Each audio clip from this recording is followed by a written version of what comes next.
Is European football overrated? Is European football overrated?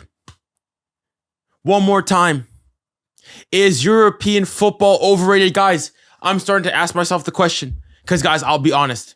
I was one of those Eurocentric people. I was one of those European football elitists. I had that superiority complex. I'm being honest, guys. I had that European club football elitism. I had a European club football superiority complex. I'm saying, guys, my prediction was going into this Club World Cup that by the quarterfinals, maybe one cheeky non-European team. Bar that, I said all other European teams. All other European teams. Guys, currently, right now, there's 3 non-European teams. 2 Brazilian teams and 𝙀𝙊𝘾𝘼𝙎𝙾. But I was wrong. I was wrong. And guys, this game, you know, there's moments in your life that you go, moments that really get you to rethink everything or a large swaths of your life. Guys, this game has got me rethinking football. This game has got me thinking, is European football overrated at the end of the day? Because, guys, Manchester City, with Pep Guardiola, one of the best teams in Europe in this last decade, losing to 𝙀𝙊𝘾𝘾, and it's not like they fugazied themselves. It was a 1-0, and no. 𝙀𝙀𝘾𝘾 deserved the result. Yes, City dominated. Yes, City had all the possession. Yes, City had the XG. If we look at the stats, or let's first and foremost look at the momentum. The momentum, obviously, all City the way through. If we look at the stats, of course, overall, 69% possession, 4.2 on XG, 30 shots, 14 shots on target, 6 big chances. But look at 𝙀𝙀𝘾𝘾, 3.16 XG, 17 shots, 6 shots on target, 7 big chances. They had more big chances than City. And mind I say, guys, that honestly, if City had gone to win this game, you could low-key, if you're 𝙀𝙀𝘾𝘾, go and say that this was a robbery. Because that first City goal, I'm sorry, for me, shouldn't have counted. There was a handball in the lead-up by 𝙊𝙪𝙨 for that first Bernardo Silva goal. And it probably should have legitimately been called off. Not to mention that City were really fortunate with a sliver of an offside chance for that Malcolm one that was given, but was offside. So we're talking about a game where City could have legitimately lost this game 5-2 or more. Les gars, c'est une dinguerie. Again, I say, is European football overrated? And the thing is with this, you cannot even say City, didn't take this game seriously. City had their best 11. You can go and say City, all their players were there. Bar Grealish, who's not even in the squad, but he's probably not even good enough to play. Rodri was there. Haaland was there. Marmoush played. Foden came on later on. Doku was there. Savinho was there. Who else? Ruben Dias was there. Ederson was there. 𝙊𝙾𝙾, their new signing. Tijani Reinders was there. Cherki came on. Rodri came on. Had to come off after due to injury. But they were all there. They were all there. And the worst thing is that you could make a case. Obviously, I don't watch 𝙀𝙀𝘾𝘾, so I don't know. But you could make a serious case that 𝙀𝙀𝘾𝘾's best player wasn't there. Mitrovic was not there. Their top scorer was not there. He was nowhere to be found. I don't know why. I don't know if he's injured, but he was not there. Hold on. Let me actually check. Because if he's injured, this is going to make it even worse for them. Is he injured? He is. Aleksandar Mitrovic is injured for them. And that's the keeper. That's their top goal scorer. Not to mention that they have a new manager. Inzaghi's only been there for 3 weeks? 3-4 weeks, a month at max? Les gars, the revolving question is going to be, is European football overrated? This wasn't, the City that was losing 9 games, during the season. This was arguably the strongest team based on what you saw from the play. City played decent today. Obviously had their issues like City typically do, but they played decent. They played their game. But 𝙀𝙀𝘾𝘾 just matched them. They went band for band with them. This is City that finished 3rd in the Premier League. 𝙀𝙀𝘾𝘾 didn't even win the Saudi Pro League. All those Prem tards going and saying the Camel League this, Camel League that. A 2nd place team in the Saudi League just beat a 3rd place team in the Premier League. A team that the year before won the Premier League. A team that year before that won, a couple years before that, won a treble. Wesh. This has got me rethinking European football. And there's guys, I'm done. Guys, I have been I've been humbled. As a European footballing fan, I have been humbled. Voilà, I will now respect club football from other confederations. Voilà. I apologize. I'll hold my hands up. I am sorry.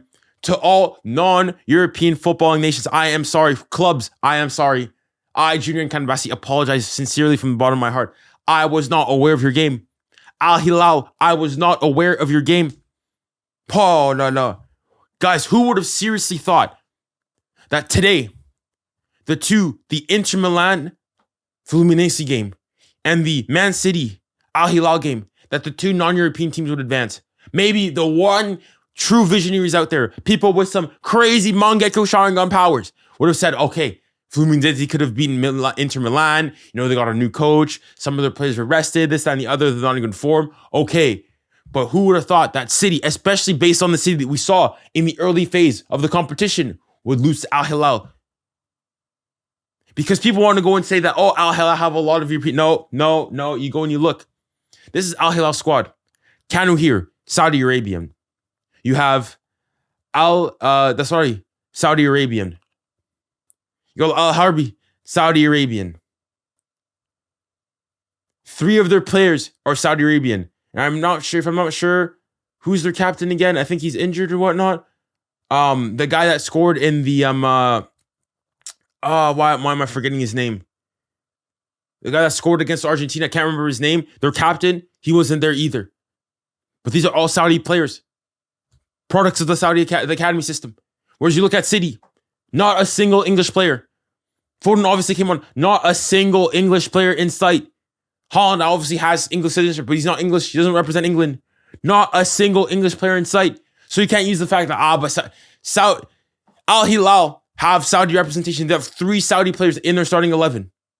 City have no English player this game. None. Not a single English player.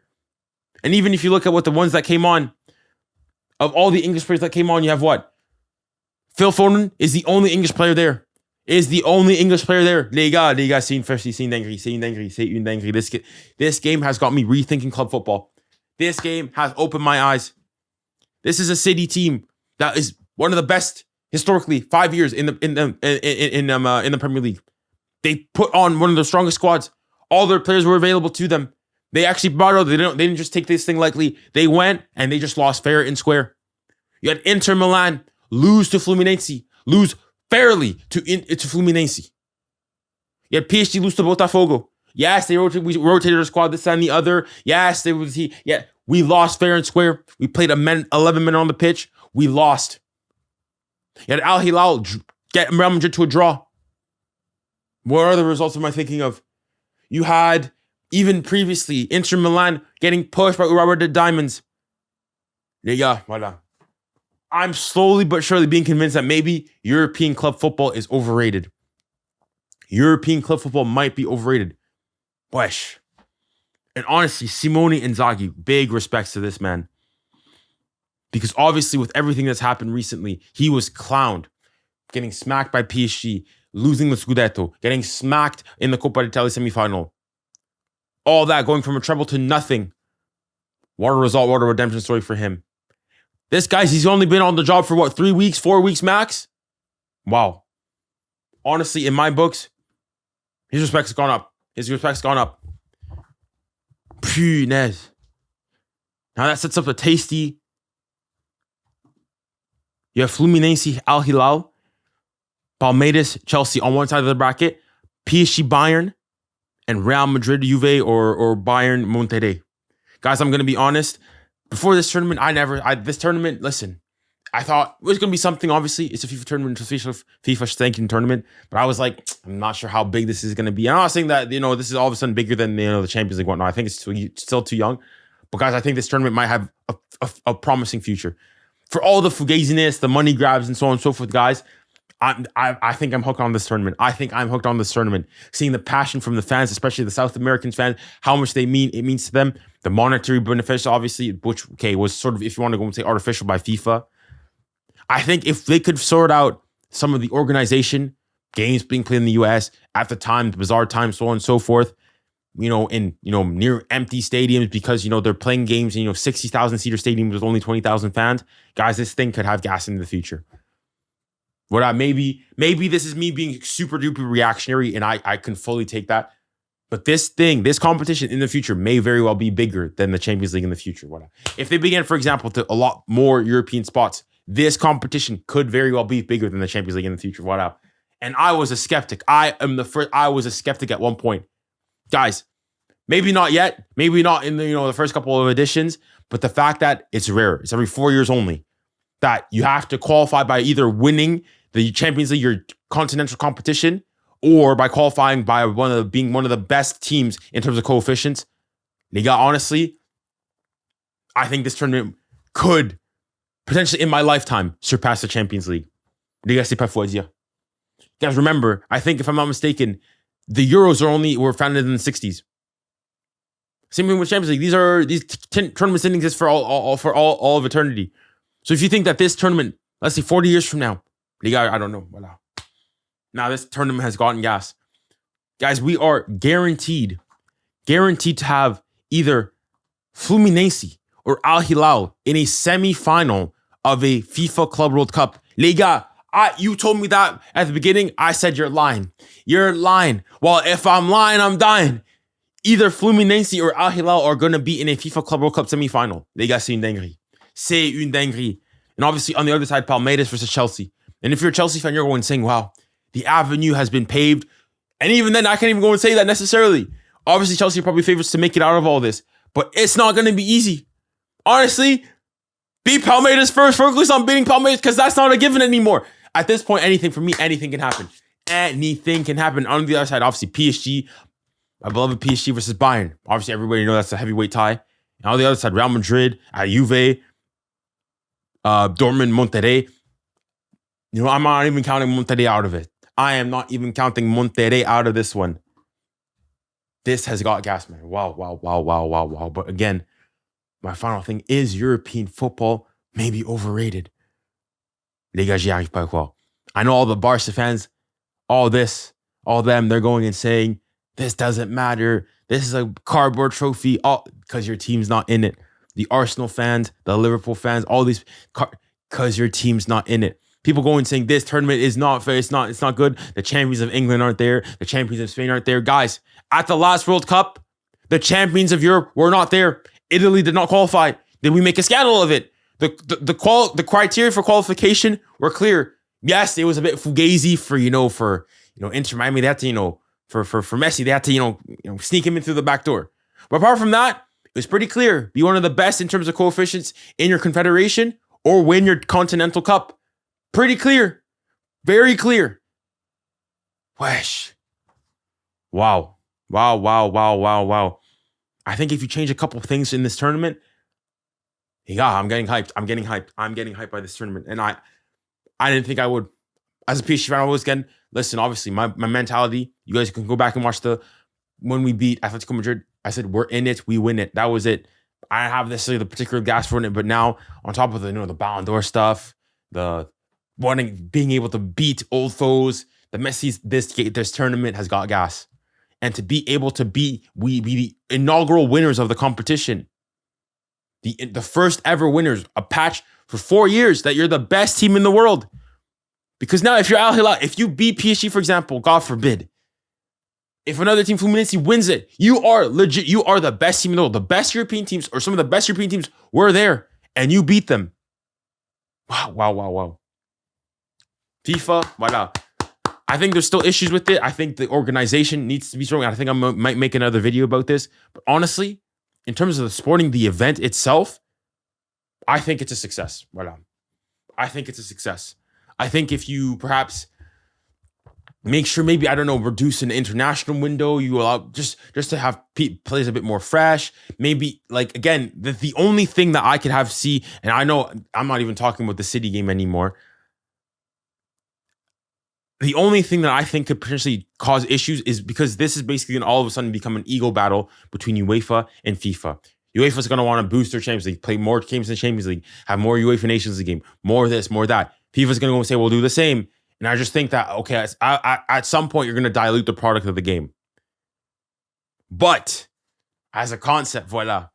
As a fan, typically more football is not bad. And also, on top of that as well, is that sometimes the more and more of something you have, sometimes things in scarcity are good. So I think if they keep this competition to every 4 years, I think it's perfect. Do not do anything fugazi. Reduce it to 2 years. Then every single you do not. No. 4 years, I think, is a perfect amount. It's a World Cup. And I think even with casuals, I think it'll continue to pick up gas. I'm changing my mind slowly but surely on this competition. So congratulations, FIFA. But a final thing I just want to talk about on this game is that 𝙬𝙬𝘿𝘾𝘼𝙎 have some ballers. And I just want to put, because somebody in my on stream, and first shout out to all the people that were on stream. Apologies for the technical issues, but we've managed to figure it out in the end. Just a quick shout out to Yassine Bonu, who, wow, what a keeper. What a keeper. I know a couple of years ago, he was, I think, in the conversation was to finish top keepers. I think it was that World Cup year. What a keeper, man. Goals conceded, he conceded 3, yes. Made 10 saves. XG prevented 0.85. But no, I thought he was excellent today. I thought he made some really good saves at times against a really good City team. Wow. I might need to just, sleep on this, ponder on this a bit more. Maybe it's just me being extremely reactionary. But I'll finish off this video just like I started it. Is European football overrated?